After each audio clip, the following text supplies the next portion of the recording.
best to be a virgin. Okay, but like, what would you consider a high body count, if in general, when men are looking, considering such a thing? It seems like the body count studies that I've seen, it drops around like 5 to 7. 5 to 7. Okay, so Mhm. so what is inherently less desirable about a woman with 5 to 7 partners? I mean, one, what value does that bring to a guy? Well, it's neutral. Yeah, I mean, I just think I asked you what devalues it, not what values it. What devalues it?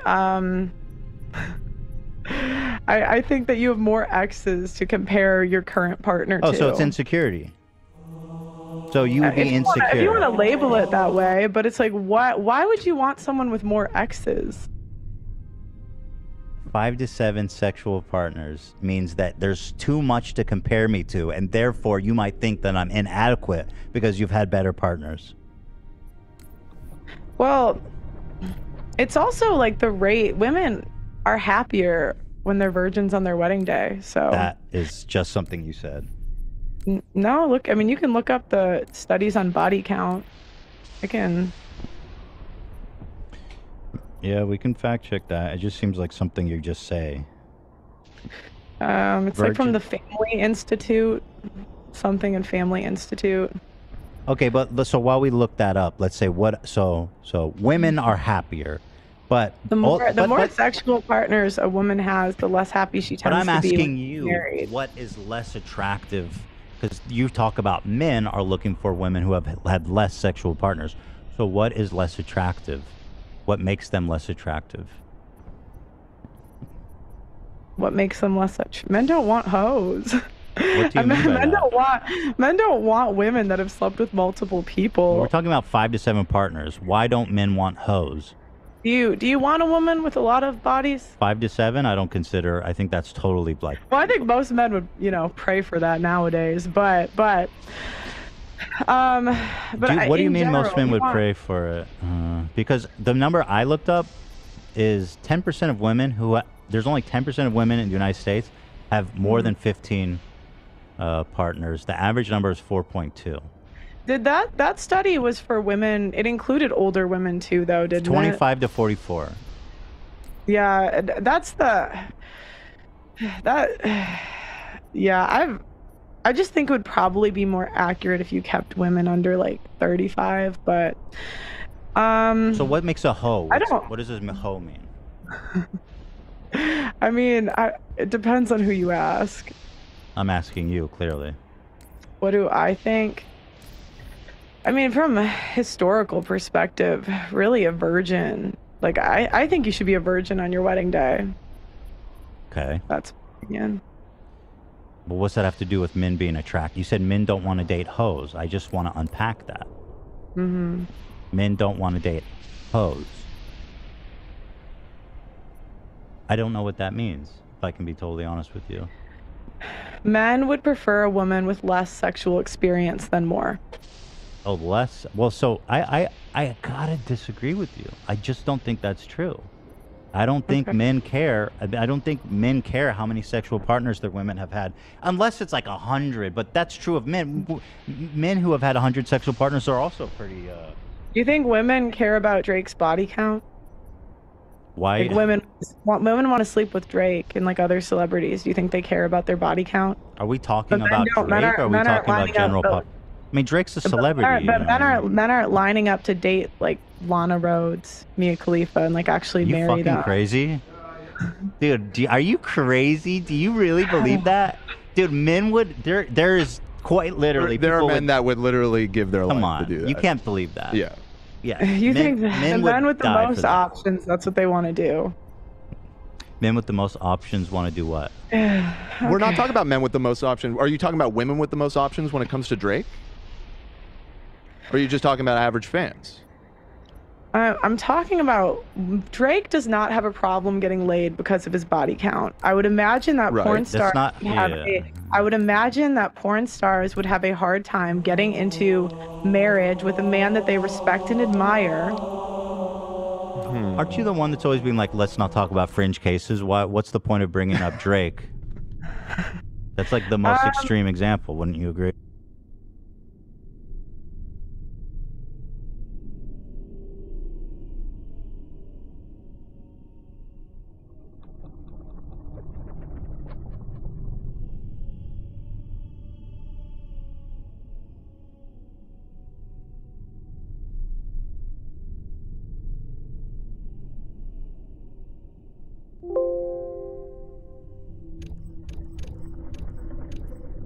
I mean, we could even go into like normal dating. I think that's it's silly. more important. Yeah, let's do that.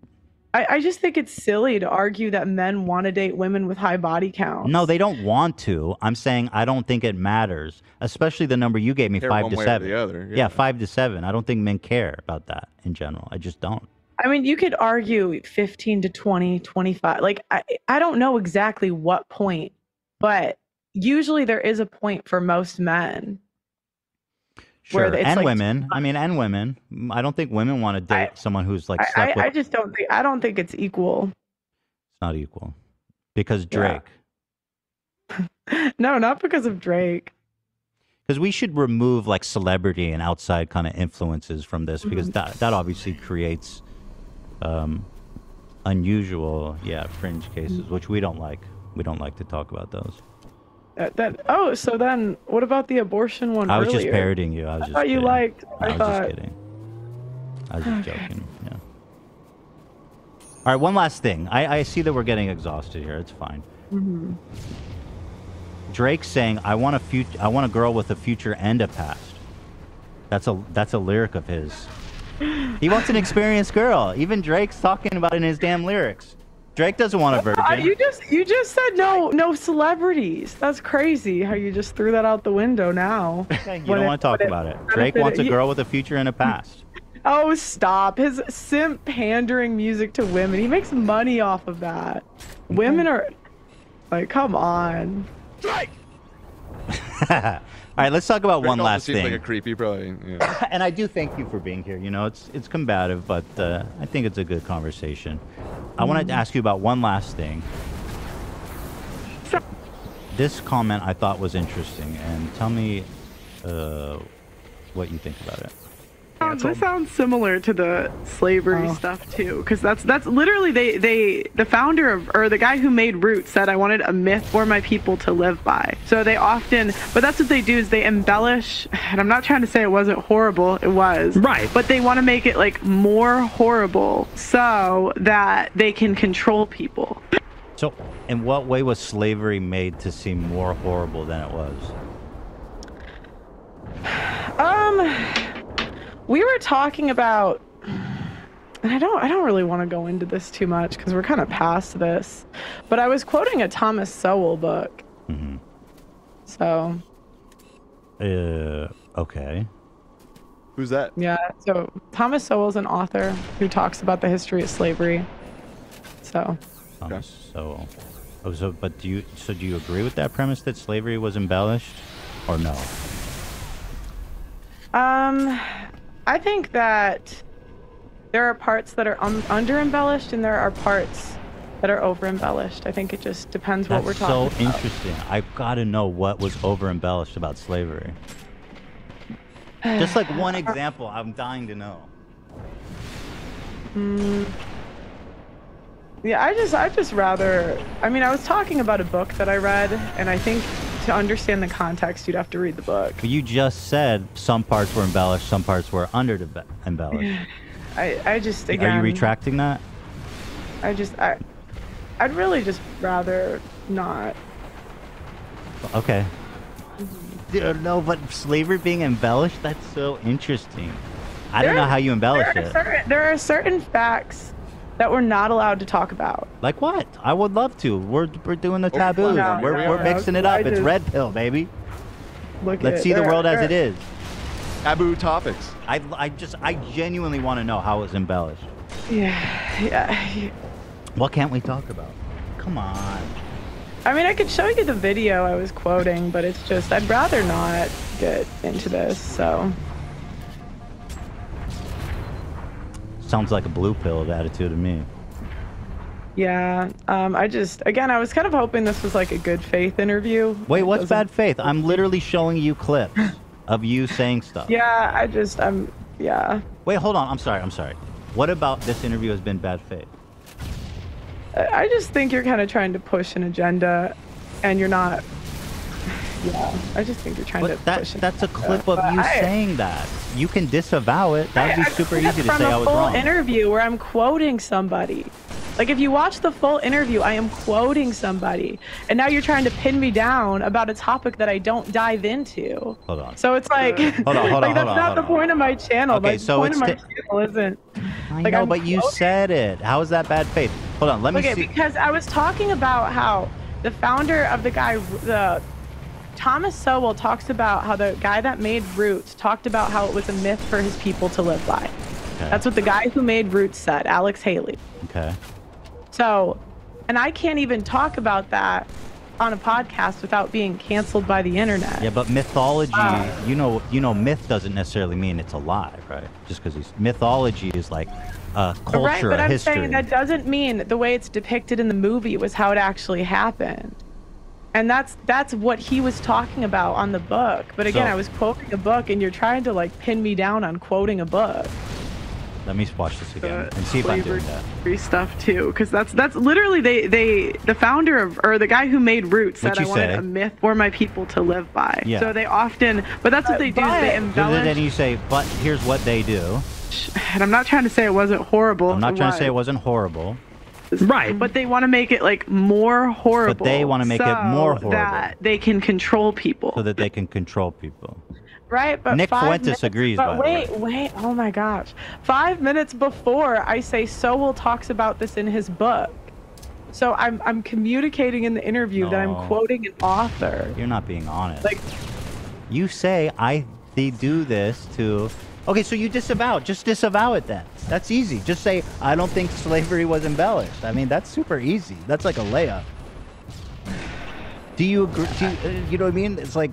Just say you don't think slavery was embellished. I think there are certain facts that you're not allowed to talk about. I don't really want to talk about it today. But that Roots was what is a myth? Again, there are certain facts you're not allowed to talk about, and I don't really feel like getting into it today. Thomas Sowell compared Barack Obama to Adolf Hitler. Do you like that analogy? That's the author you're quoting. Do you think that's a fair analogy? That's a quite one-sided way to write his whole work, but he wrote like 100 books. Oh, I'm just asking you, do you agree with that statement? Barack Obama is comparable to Adolf Hitler.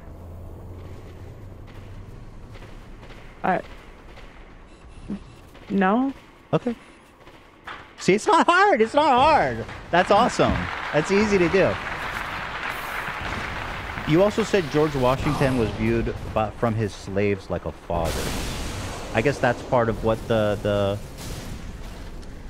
myth, I guess, is that not all slave owners were evil. Some were father figures like George Washington.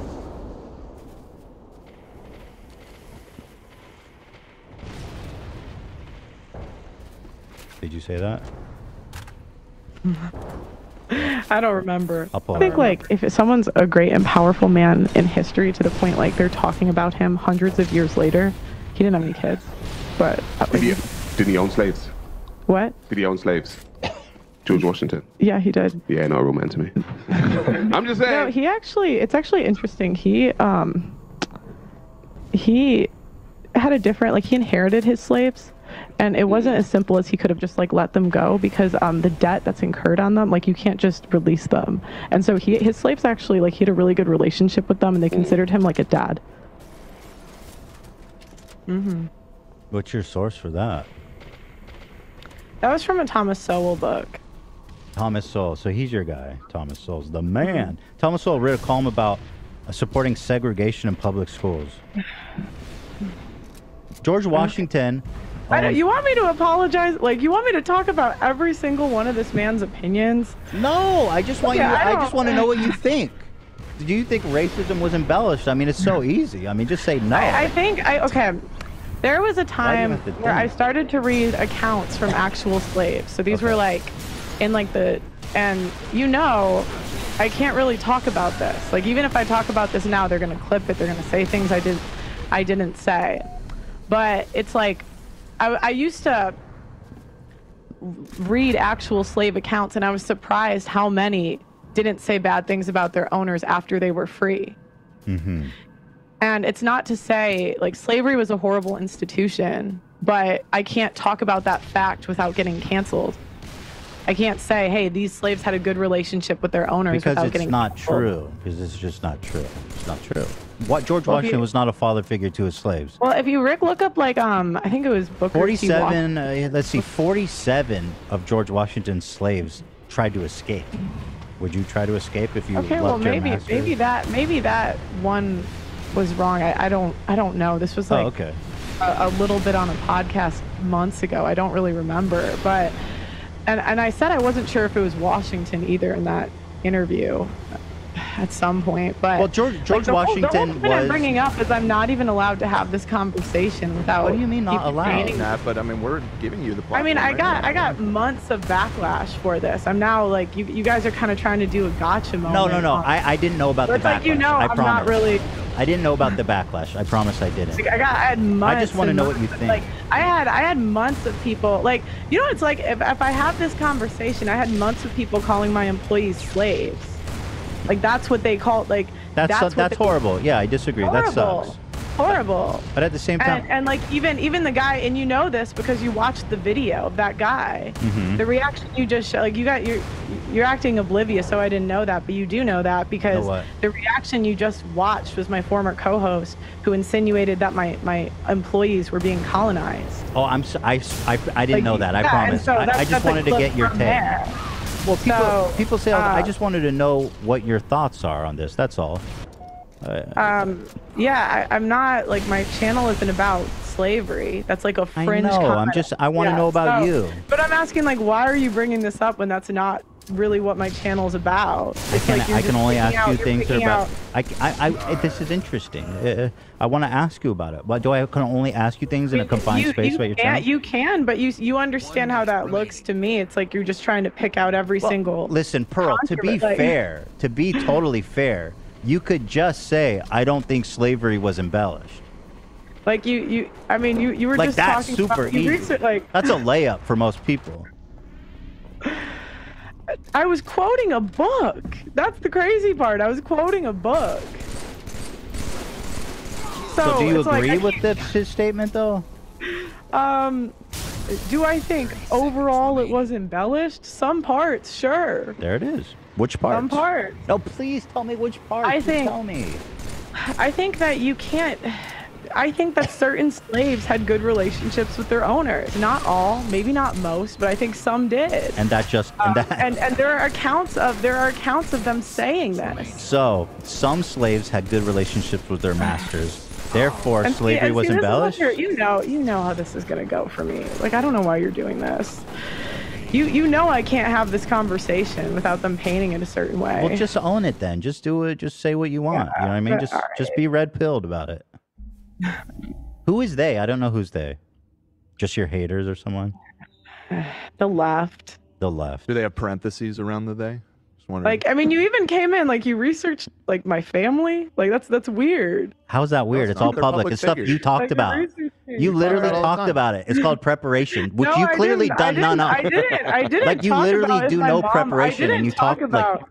Like, dude, I didn't talk about if my mom was the president of, like, the company. Where did we find that? Find that on their website. I just looked it up. I Googled who are your parents, and it popped right up. Is that they're famous? They're relatively famous. I didn't send a private interviews investigator. on YouTube. There's all kinds of stuff. Yeah, I didn't send a private investigator to your house. I just did a little bit of research. Public information. Like, let me bring facts about your parents to this interview. Dude, you knew you were coming to talk to me for weeks. Could have easily done that. You're welcome. But I thought we were talking about the issues, not like my family. We didn't talk about your family. I mean, you were even implying earlier. First of all, it is relevant that your mom is the president when you're talking about. You didn't know any of the backlash I got. Well, who cares? You said it. Just own it. No, I'm asking. You didn't know any of the backlash I got. I didn't know about it. No idea. Even though you got that from a video that my ex-co-host made about me. Right. Right? See, like, this is dishonest. It's not honest. But what's the problem? You're getting backlash for something that you think. But I'm saying, so you're like, you're not that.